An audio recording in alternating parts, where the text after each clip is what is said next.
Okay, I'm just going to let this thing play. I've already recorded it, and I'm just going to kind of narrate what it is that you're seeing on the screen. This is the most important form in the application, I would argue, and it's the truck request form. There's a lot hidden in here that doesn't meet the eye necessarily, but we'll start in the upper left-hand corner and go through it left to right and top to bottom. This is it's called a hamburger menu, and it shows you all kinds of items that are in the mobile pages as well as items that you can find within the broader desktop application. So just close it with that X. Over here is the day and night view selector. So if you have night vision problems or you're driving at night, or if you want to turn it on for daytime, you just click that little moon or that little sun. This is the context sensitive menu. It tells you where you are and what your options are. A lot of cool features in here, I think. You can clone a job as a template. You can load a template. We can store dump sites, which I would like to see us get many of them in there and actually develop more of a database for them.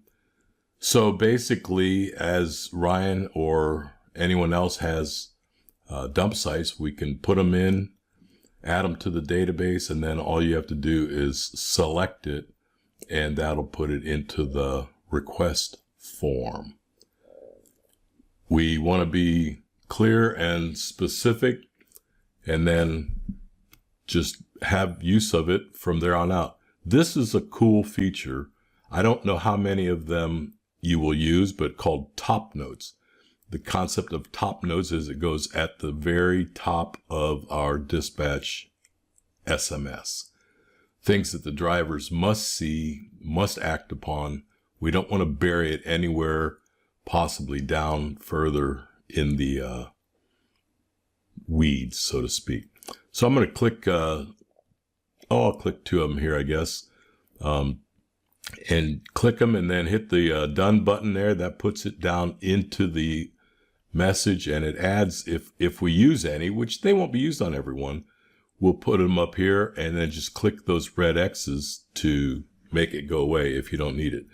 Now, this is a new feature I just added, the preview of the SMS, so you can see if you got anything wrong, failed to fill in a field that you need, etc. So up here we see the next ticket number, the brokerage name, the exclamation points that indicate urgent, and the messages there, the top line messages. And the Wednesday, tomorrow's date will be the default always. 7 a.m. is the defaulted go time or arrive time. Right now we have a off by 4 error, which means that it's not computing Eastern Standard Time from London time, Coordinated Universal Time correctly, but we'll fix that. So we have the date, the start time defaulted to 1 truck needed, and default to quad axle in case you fail to click a truck type. It's always going to go to one that you can probably live with. Now, material type, let's select 304, and then we're going to come up here and look for an address. Well, let's first put in a contractor to make the simulation even better. So Butcher & Sons only has a couple projects, so when I drop that down, there's the Butcher & Son projects. Let's select Whittier Elementary, and the address is wrong, so I'm going to go ahead and update it. Now this is all simulated data. None of it's correct, or very little of it is. And I'm going to instead put in something in Louisville here. I don't have a good address, so I'm just putting in 505 Louisville, Ohio, and it's going to give me that option, so I'll put 505 Louisville Street. Now, it just pulled that up out of the Google database of addresses. I want to give that a simpler name, something that we will refer to it as in the sense of project location, something that it's known by. So I'm going to call it North Nim Elementary. They're building a new school. That's what we're going to call it, and that's what it's going to be referred to throughout the project. I clicked that little plus there. Notice that it added it to our address book. And now, if I want to call that up again now or in the future in any site address, I just start typing something that has, I'm going to go down here, something that has one of those values in it. North, N-O-R, there, it pulled up North Nim Elementary, bam, just like that. We've got it now in the map. When I click the link, it's going to take me to the map view, and it's going to send it in the SMS message to the drivers. So there, I'm having to do a little bit of work because I had to move my screen, my browser from the other screen to here. But here I'm actually changing, and I'm going to set a pin by clicking on that spot. Let's say that's where we're delivering stuff to. And so I hit confirm pin, and that's taking those geo coordinates of 40.839 and negative 81.248. And it's going to deposit them right up here on the map. If I click that, it's going to take me there. And it also puts the nearest intersection that will help us to give a clue to a driver of where he's headed. That's the drop pin feature, as opposed to the address creating the pin when you have a street address that's accepted by the U.S. Postal Service. So two different purposes there, and then either one of them can be given a short name that we will remember. So let's look at it again and see what we've got going on, see how accurately we're picking all this up, and then once it's time to finalize the actual SMS template, we can scrub up what I haven't gotten done correctly or what doesn't satisfy Ryan and or Ross.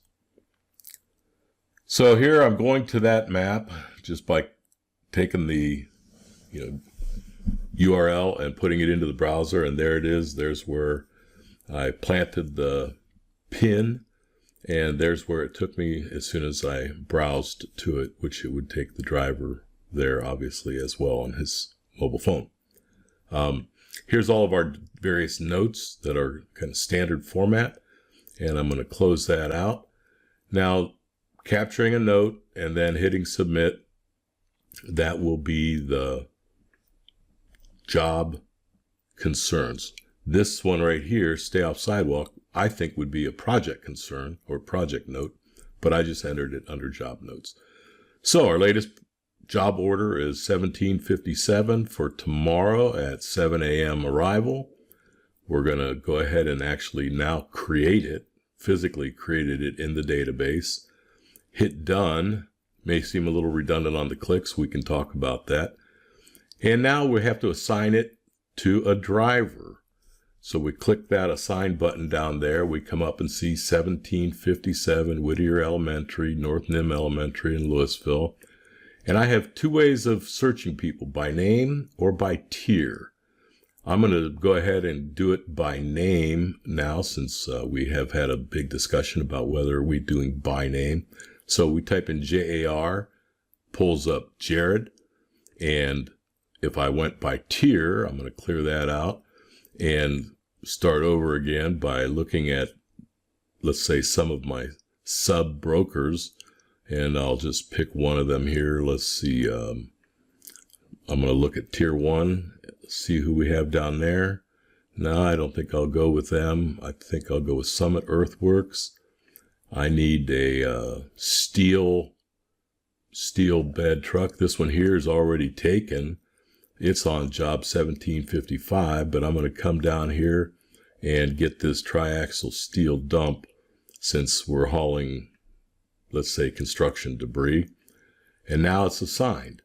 So that truck and driver are now spoken for. It's time to review the SMS. And I'm going to look down for final considerations, make sure I'm not missing anything at all. I'm going to scroll down and make sure that everything that I need to inform the driver of, he has at his disposal. And then when we're ready, we will hit send. Now, there is that link in the SMS. I'm not going to follow it because we've done it enough times, but there's his daily ticket link. When he completes that or follows that link, it'll take him right to his daily form, daily tickets. We need to come up with a good name for some of these things. This I just added after I hung up speaking with Ross. It's looking up the national fuel rate for the Midwest diesel. On 3/9, it was $4.80.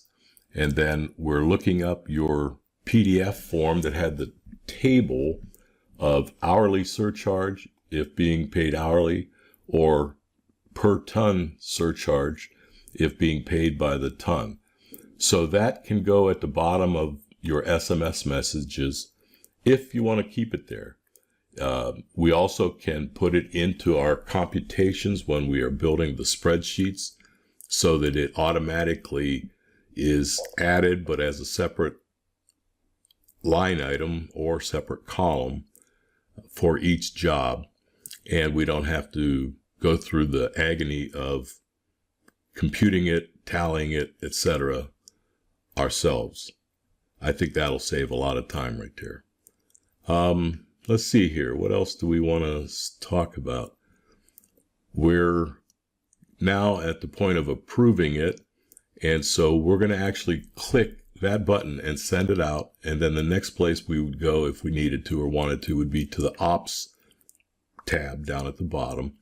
And this is just kind of a tick sheet that shows you what you have on a given day. Where is the status of these various projects? Okay. So in this case here, I got 8 trucks going to the Sun City Estates.